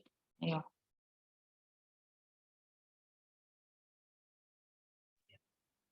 Obat lain tersisa banyak dalam darah, bukan sih, Kak? Ya, betul. Kadar obat lainnya ya yang justru makin meningkat. Tapi obat karbamazepinnya malah menurun. Oke. Oh ya, udah pada bisa bedain ya. Oke. Kita lanjut soal nomor 23. Coba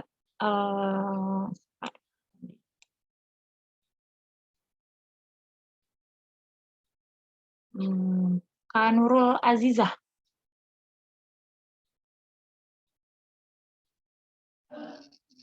Apa efek samping obat solidosin?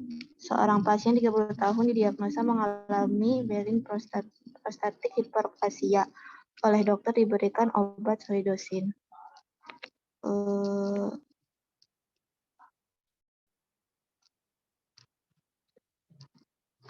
Kira-kira apa, Kak? Jantung berdebar. Jantung berdebar. Yang lain sama? Hipotensi, Kak. B. Betul ya. Yang paling tepat adalah hipotensi. Untuk obat silodosin. Kalau jantung berdebar, nama lainnya apa? Bradikardi. Taki atau bradi? Taki. Taki ya. Jantung berdebar takikardi. Kalau bradi justru malah denyut jantungnya yang melambat. Ya. Ini jawabannya hipotensi. Yang lebih tepat sebenarnya dia hipotensi ortostatik. Ortostatik. Iya. Berarti dia satu golongan dengan prazosin ya, Kak? Iya, betul. Sama terazosin. Oh ya, thank you, Kak. Oke. Soal nomor selanjutnya, nomor 24. Kak Fahril Mubarok adalah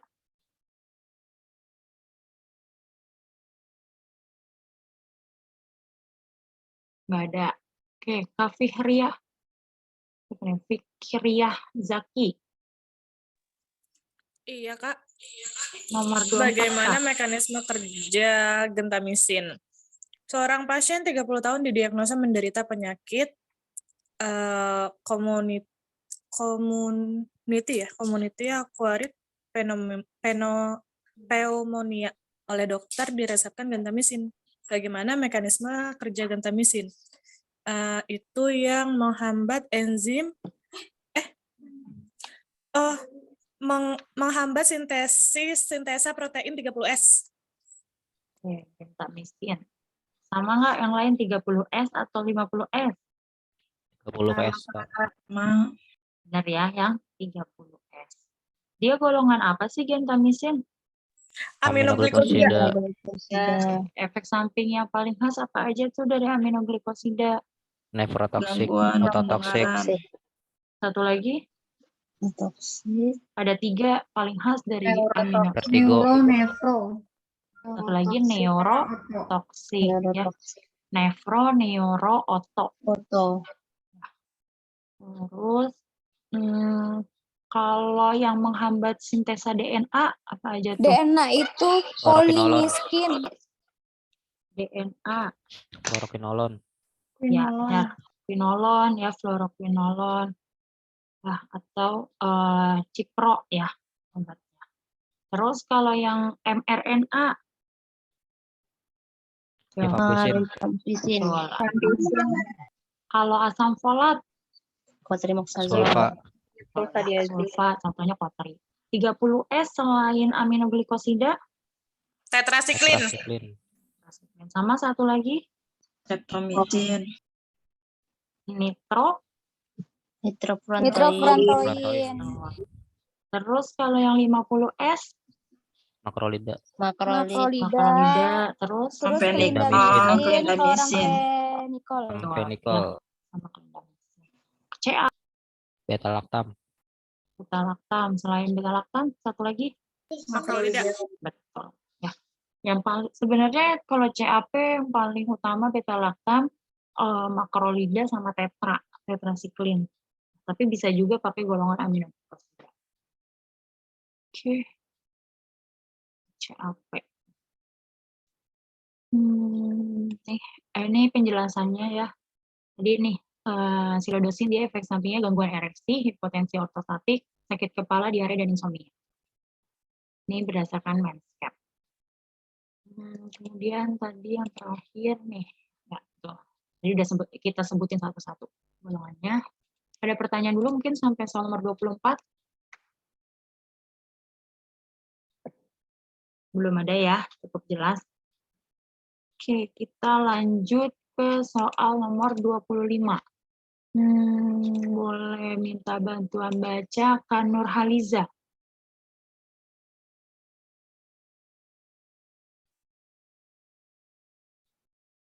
Oke, Kak Nurhaliza kayaknya nggak ada. Kania Permatasari. Obat apakah yang dimaksud? Seorang pasien datang ke dokter mengeluhkan batuk yang disertai dengan sesak. Dokter memberikan obat bronkodilator untuk mengatasi sesak yang bekerja dengan menghambat enzim fosfodiesterase.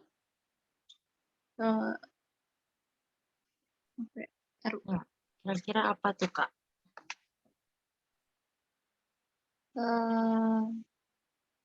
Terbutalin bukan sih, Kak? Terbutalin. Yang lain? Bukan ya? teofilin, Kak. Teofilin, Kak. Betul ya, teofilin jawabannya. Dia golongan apa sih teofilin? Metilsantin. Temennya? Aminofilin. Yang perlu diperhatikan apa dari golongan metilsantin? Indeks terapi sempit. Oh iya benar. Indeks terapi sempit.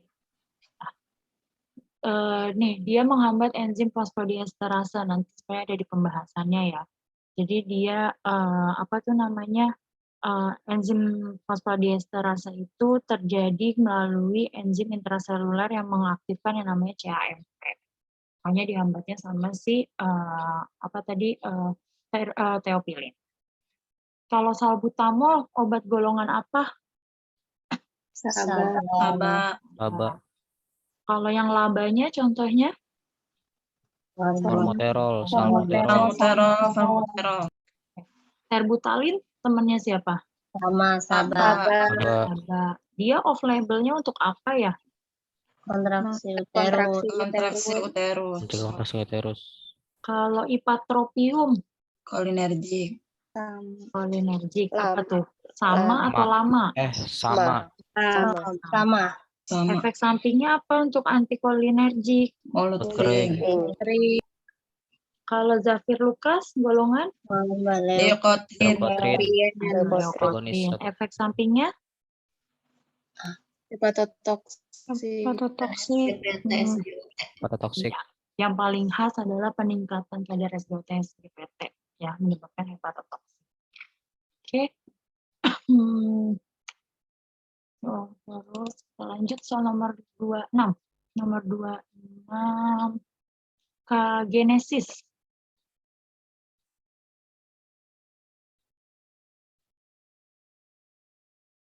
Ada kagenesis? Oke, kagenesis nggak ada. Kagerainsli.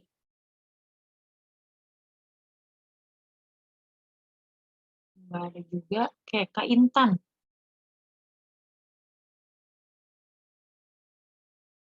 Jangan-jangan pada tidur nih. Oke. Kak Irfan ada? Kak Irfan? Irfan Rifano Ramadan.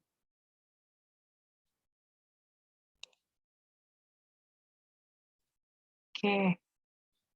Oke, saya baca deh soal nomor 26.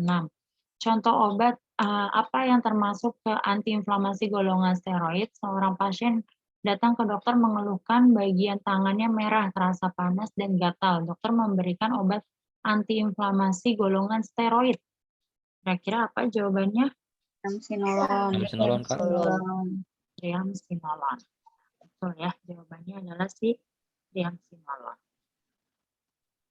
Oke, terus kalau aspirin, dia kan ada dua tuh, kegunaannya sebagai apa dan apa? Platelet. SID. Kalau antiplatelet dosisnya berapa? 75 sampai 100 mg. Kalau yang NSAID? 500 mg. Soalnya dosis tingginya. Tramadol masuknya ke obat golongan apa?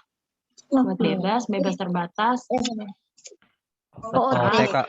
OOT. Oh ya, OOT. Kalau OOT, apa namanya, pelaporannya, SP-nya kira-kira bisa nggak?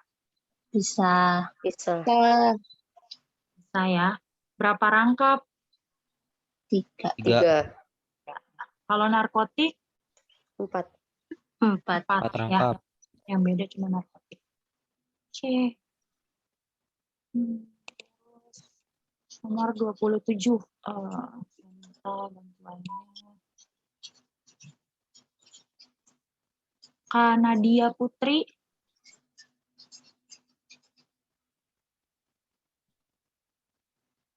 Ada Kak Nadia? Oke. Boleh Kak. Apoteker, obat apakah yang dimaksud? Seorang pasien datang ke apotek ingin membeli obat mual yang dideritanya selama 3 hari belakangan ini. Apoteker menyarankan obat untuk mengatasi gejala pasien dengan memberikan obat yang bekerja mempercepat pengosongan lambung. Obat apakah yang dimaksud? Ya, obat apa tuh Kak? Yang kerjanya mempercepat pengosongan lambung.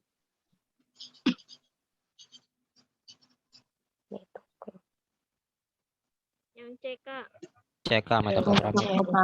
Metoclopramid. Selain metoclopramid, kira-kira yang kerjanya analog prostaglandin. Domperidon, Kak. Misoprostol. Misoprostol, Kak. Misoprostol. Terus selain misoprostol, analog prostaglandin. Latanoprost, bimotopros. Terus satu lagi reba. Mipid. Reba mipid. Ya, Itu yang sering kita lupa. Oke. Vitamin B6 nama lainnya. Piridoksin. Piridoksin. Biasanya dipakai untuk tambahan terapi apa? Isoniazid. TBC, Kak. Iya. INH. Isoniazid. Ya. Selain untuk isoniazid, biasa juga diberikan untuk terapi apa lagi? Mual muntah ibu hamil. Ibu hamil. Biasanya cirinya ditandai dengan apa tuh mual muntah ibu hamil? Atau Morning soal sickness. soal ya. Kalau soalnya udah bilang morning sickness, teman-teman cari jawabannya yang vitamin B6. 6. Oke. Cirinya, nah, tadi teopilin ya, dia menghambat enzim intraseluler yang berfungsi aktivasi CAMP. Terus ini triamsinolon ya tadi. Dan terakhir adalah metocopram. Oke, ada pertanyaan soal nomor 25, 26, dan 27. Kak, berarti kalau yang katanya mempercepat pengosongan lambung itu yang analog prostaglandin doang ya? Betul. Analog prostaglandin. Makanya biasanya juga obat analog prostaglandin itu dipakai juga untuk praoperasi biasanya. Apalagi untuk pasien-pasien yang nggak bisa berpuasa kayak operasi dadakan, ya, IGD gitu, biasanya itu diberikan tambahannya adalah obat-obat yang membantu pengosongan lambung. Oke, jelas ya? Oke, kita lanjut 28. Kak Istiqomatunisa ada? Ada, Kak. Boleh, Kak, nomor 28. Obat apakah yang diresepkan dokter tersebut? Seorang pasien wanita dirawat di rumah sakit selama 5 hari. Pasien saat ini mengeluhkan susah buang air besar. Dokter memberikan terapi tambahan obat pencahar iritan untuk melancarkan BAB pasien. Bisa kodil. Bisa kodil. Yang lain sama?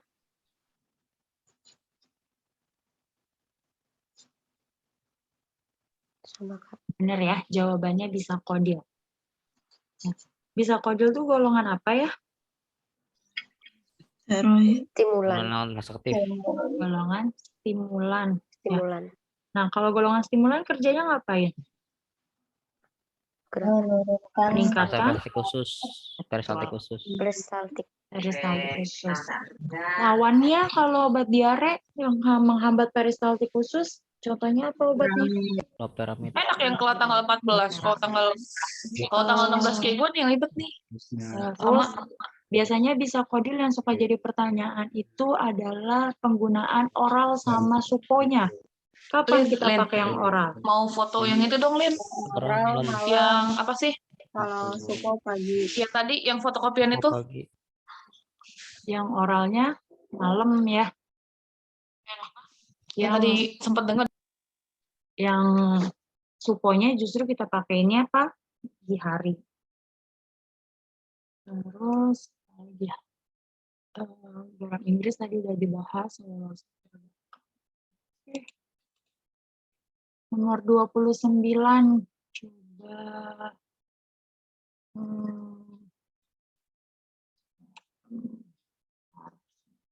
Kak Novita Indah ada?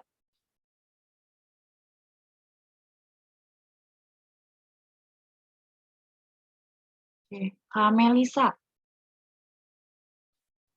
Ya, Kak. Ya, nomor 29, Kak. Dokter ingin memberikan obat golongan antispasmodik dan berdiskusi kepada apoteker terkait dengan obat antispasmodik yang tepat. Wanita datang ke klinik dengan keluhan perutnya terasa kram dan nyeri akibat haid. Kira-kira apa antiplasmodik?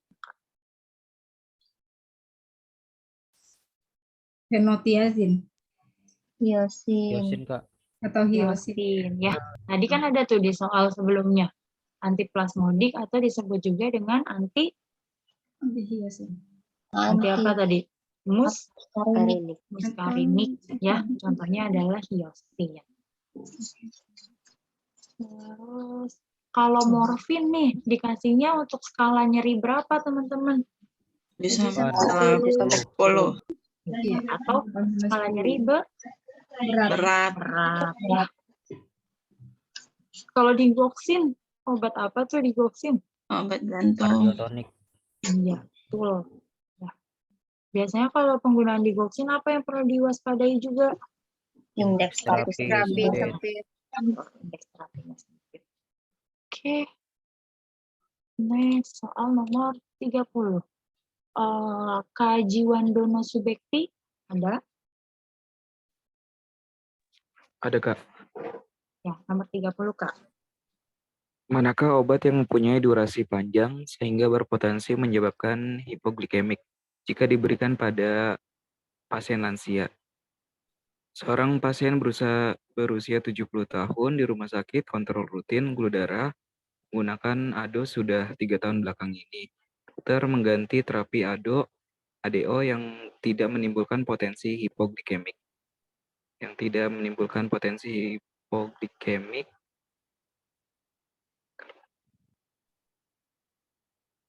A ya, Kak. Klorpamid. Oke. Yang lain sama Atau jawabannya? C kali ya. Glimepirid. Glimepirid, Kak. Klorpropamid, Kak. Oke. Ya, jawabannya yang benar itu adalah A, klorpropamid. Oke, makasih, Kak. Kan dia yang menyebabkan potensi hipoglikemik. Kita lihat opsi jawabannya ya. Penjelasan. Klorpropamid dia masuk ke dalam golongan sulfonylurea long acting, di mana dia memiliki durasi golongan sulfonylurea itu semua tidak menyebabkan apa tuh tadi di soalnya bilang hipoglikemi ya. Nah, tapi yang punya ini opsi yang paling tepat adalah si klorpropamid. Oke, karena dia tidak mengalami metabolisme di sini. Boleh tanya, Kak?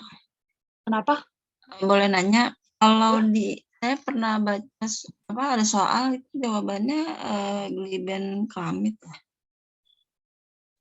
Glibenclamid. Glimepirid. Oh, glimepirid. Mana?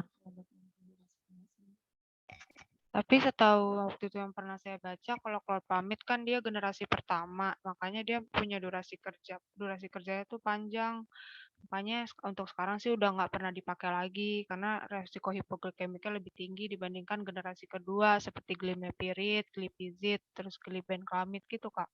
Iya, saya juga tahunya sih gitu. Jadi yang banyak dimanfaatkan sekarang justru yang generasi barunya, walaupun sama-sama punya efek samping hipoglikemi. Cuma yang paling parah nih hipoglikeminya sih ini nih karena generasi yang pertama. Itu sih. Cuma kalau di opsi jawabannya emang nggak ada si generasi pertama, nanti teman-teman cari lagi tuh generasi pertama selain si klorpropamid ini siapa aja. Kalau misalnya nggak ada, ya teman-teman harus cari dari generasi kedua glimepirid, glipizid, ya. Terus gli-gli yang lain tuh, yang mana tuh yang punya efek hipoglikemiknya paling rendah. Biasanya sih kalau teman-teman cari di Medscape itu ada persentasenya. Teman-teman bisa bandingin. Kalau metformin efek sampingnya apa tuh? Asidosis metabolik. Asidosis laktat. Selain asidosis laktat, menurunkan berat badan. Defisiensi vitamin B12. Neuropati perifer. Yang paling tepat lagi gangguan GI. Gangguan GI. Dia kontraindikasi untuk pasien apa? IGK. Gagal ginjal ya. Oh iya. Apa sih? Karbos kan? Apa metformin? Terus kalau metformin biasanya off labelnya dipakai untuk terapi apa tuh? Obesitas. Yang paling tepat PCOS ya, atau meningkatkan kesuburan. Terus kalau akarbose efek sampingnya flatulence. Selain flatulence, sambung feses berlemak. Feses berlemak akarbose, yakin? Nggak kebalik sama obat dislipidemia? Iya, kebalik, Kak. Ya, ini akarbose justru menyebabkannya tadi flatulence sama kembung ya. Terus akarbose kerjanya di mana ya?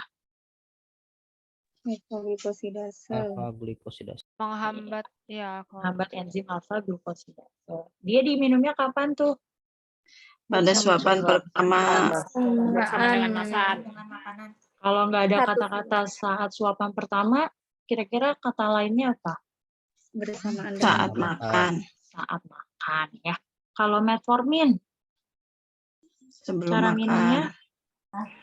Bersama makan. Bersama makanan ya, Ge? Bersama Oh, makanan. sama ya. Atau segera Setelah makan. setelah makan. Ya. Untuk obat DM ya. Ada pertanyaan nomor 28, 29, 30. Oke, kita 3 soal lagi ya. Belum kita tutup. Oke, coba 3 soal lagi. Kalutvia Irmawati. Ada Kalutvia Irmawati? Nggak ada. Oke, kamu Muhammad Fakih. Ada, Kak. Oke, nomor 31, Kak. Seorang wanita hamil didiagnosa oleh dokter menderita anemia makrositik. Dokter meresepkan zat besi dan vitamin C. Apakah fungsi vitamin C? A. Kak, vitamin C meningkatkan absorpsi zat besi. Yang lain sama? Sama. Benar ya.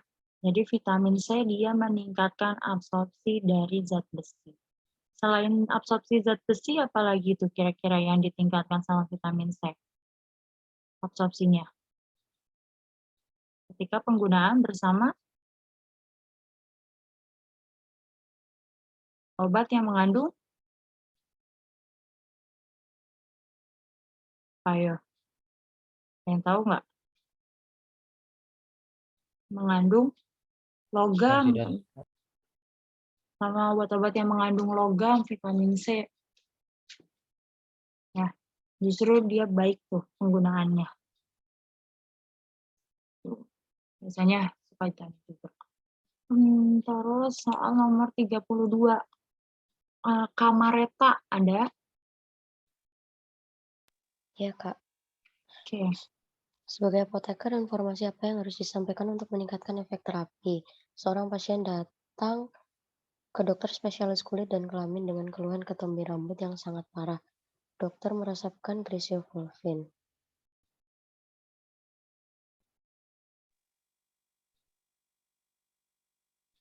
Ya. D. Cara minumnya. Bersama dengan lemak. Dengan makanan. Iya, betul. Bersama dengan makanan yang berlemak. Ya, karena dia absorpsinya cepat bersama dengan makanan yang berlemak. Nah, terus kalau ini nih diminum, sebenarnya bukan 250 ml air ya, diminum dengan air mineral pada posisi tegak lurus. Kira-kira obat apa? Alendronat. Itu obat apa?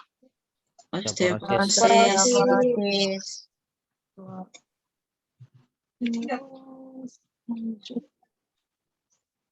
Soal terakhir nomor 33. Coba saya baca ya. Dokter menanyakan kepada apoteker obat apa yang diberikan kepada pasien tersebut. Seorang pria berusia 59 tahun dilarikan ke IGD dengan keluhan tangan dan kaki, merasakan mati rasa, dan tidak dapat menggerakkan sebagian badannya sejak 8 jam yang lalu. Dokter mendiagnosa pasien mengalami stroke iskemik. Berdasarkan informasi dari keluarga pasien, pasien memiliki riwayat alergi asetosal. Kira-kira obatnya apa? Clopidogrel. Betul ya, clopidogrel. Kalau aspirin dipakainya kapan tuh? Stroke iskemik. Setelah 4,5 Setelah jam. alteplase. 24 jam. Dari 4,5 jam. 4,5 jam. Ya, dia maksimal 24 sampai dengan 48 jam. Kalau alteplase 3 jam. 3 sampai dengan 4,5 jam. Jadi kalau clopidogrel dia spesifik nih kalau udah ada kata-kata alergi asetoxal. Oke. Ini pembahasannya. Nah, tadi ini Grisel-Fulvin. Oke. Ada pertanyaan sampai sini teman-teman? Cukup jelas? Cukup, Kak. Oke, kalau cukup jelas, kita tutup pertemuan malam ini. Kita ketemu lagi besok ya, teman-teman. Kita lanjutin dari nomor 34. Jamnya sama jam 8 sampai jam 10. Kalau kita majuin, teman-teman jam 7 bisa nggak? Bisa. Bisa. Biar nggak terlalu malam juga, jam 7 sampai dengan jam 9. Iya, Kak. Ya, kita majuin aja ya, jam 7 sampai Setuju. jam 9. Oke, saya tutup pertemuan malam ini. Terima kasih teman-teman atas perhatian dan juga kerjasamanya ya. Semoga kita masih tetap semangat